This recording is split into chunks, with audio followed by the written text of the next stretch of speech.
Hello everyone and welcome back to Math Bold Master. আৰম্ভ কৰোঁ আমাৰ আজিৰ সেশনটো। তো আমি আৰম্ভ কৰিম ক্লাছ 7ৰ এটা নতুন চেপ্টাৰ নম্বৰ 5 যোনটো হৈছে লাইনছ এণ্ড এংগলছ। এটা বহুতে সিম্পল টপিক হয়, তো এইটো এটা জিঅ'মেট্ৰি ইন্ট্ৰডাকশ্যনে হয় ক'ব পাৰি।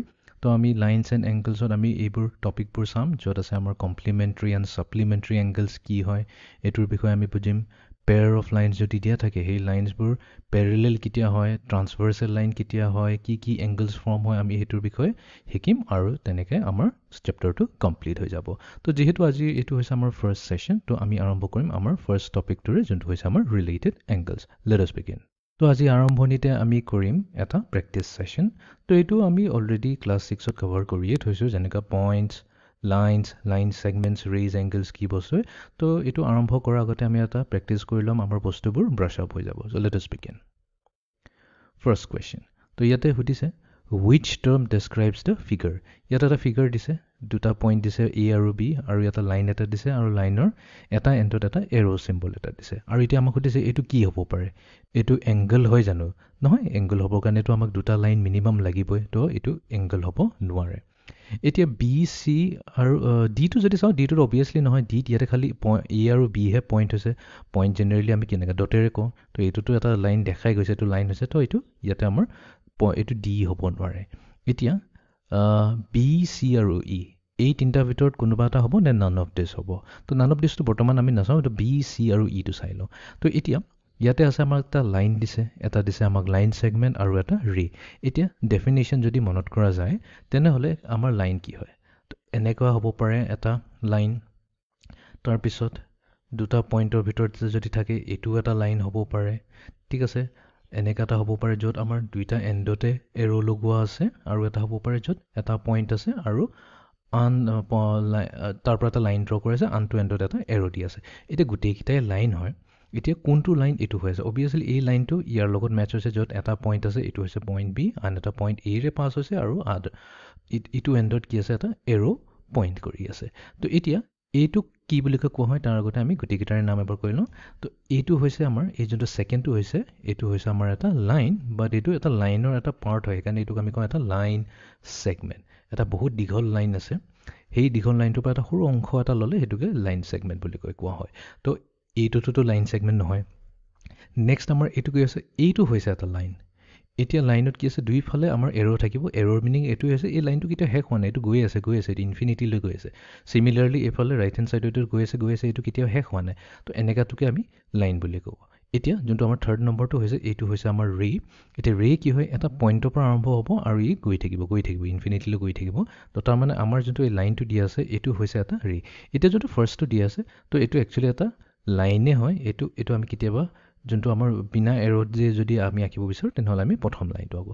তো আমাৰ কেছত আমি কি আমাৰ যোনটো ফিগাৰটো হৈছে সেইটো হৈছে আমাৰ এটা ৰে। তো যদি অভিয়াছলি অপশ্যন ইটো যদি হৈ যায়, এফটোতো হ'বই নোৱাৰে, ইয়াতে বি আৰু চি আমি ৰিজেক্ট কৰি দিছোঁ। তো ইয়াতে আমি চিলেক্ট কৰি ল'ম অপশ্যন ই, এইটো হৈছে আমাৰ এটা ৰে। Next question, which of this is an angle? তো ইয়াতে কেইটামান ফিগাৰ দিছে, আমাক সুধিছে কোনকেইটা হয় এংগল, আৰু ইয়াতে এটাই অপশ্যন কাৰেক্ট হয়।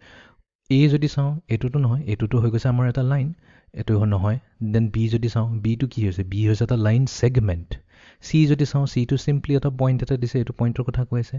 ডি যদি চাওঁ, ডি হৈছে এটা লাইন। দেন ইট আছে নান অফ দিছ। তো আমি কি কৰিব লাগিব, নান অফ দিছ বুলি ক'ব লাগিব, বিকজ ইয়াতে এংগল এটাও নাই। তো এংগলৰ কাৰণে জেনেৰেলি আমাক কি লাগে, দুটা ৰে লাগিব, আৰু সেই দুটা ৰেৰ যোনটো কমন পইণ্ট হ'ব সেইটো ইহঁতৰ কমন পইণ্ট মানে এটা পইণ্টৰ পৰাই দুটা হ'ব, আৰু ইহঁতৰ মাজত যোনটো এইটো ফৰ্ম হয়, স্পেচটো ফৰ্ম হয়, সেইটোকে আমি এংগল বুলি কওঁ। তো এইটোতো এনেকুৱা ধৰণৰ কোনো ফিগাৰ ইয়াতে নাই, তো আমাৰ নান অফ দিছে হ'ব ইয়াতে correct option. Next question, which term describes this figure? Just নাও আমি কথা পাতিলে এইটোতো এংগলে হ'ব আৰু বেলেগ একো হ'ব নোৱাৰে, তো এইটো হৈ গ'ল আমাৰ এটা angle. Next question, which of this is a ray? ৰেৰ কাৰণে আমাক এটা পইণ্ট লাগিব আৰু এটা এৰো লাগিব। তো ইয়াতে আমাৰ দুটা পইণ্ট আছে, এইটো লাইন ছেগমেণ্ট হৈ গ'ল। বিত কিন্তু দুটা ছাইডতে এৰো আছে, এইটো এটা লাইনৰ কথা পাতি আছে। চি হৈছে এটা পইণ্ট।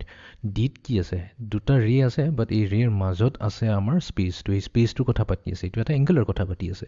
তো একচুৱেলি আমাৰ ইয়াতে ৰে নাই, তো এইটোকে আমি নান অফ দিছ বুলি ক'ব লাগিব।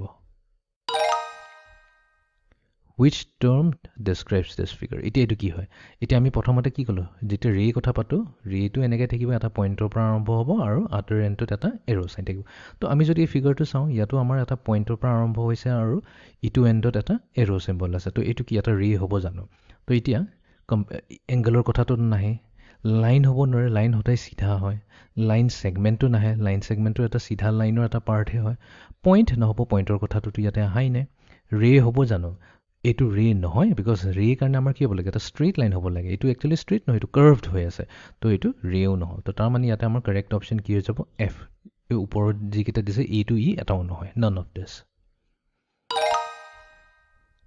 which of this is a point এতিয়া পইণ্ট কোনটো হ'ব সি হ'ব এটোটো আৰু একো চাবলগীয়া বস্তু নাই ডাইৰেক্টলি চালে হ'ল এটা ডট এটা আছে হেতু হৈ গ'ল আমাৰ point final question which term describes this figure দুটা পইণ্ট আছে দুটা পইণ্টৰ মাজত এটা ষ্ট্ৰেইট লাইন আছে তো তাৰ মানে এটো কি হ'ল এটা লাইন সেগমেন্ট হৈ গ'ল আমি ডিসকাস কৰিলো এটো বিষয় তো এইটো আছিল আমাৰ আজিৰ introduction identify points lines line segments rays and angles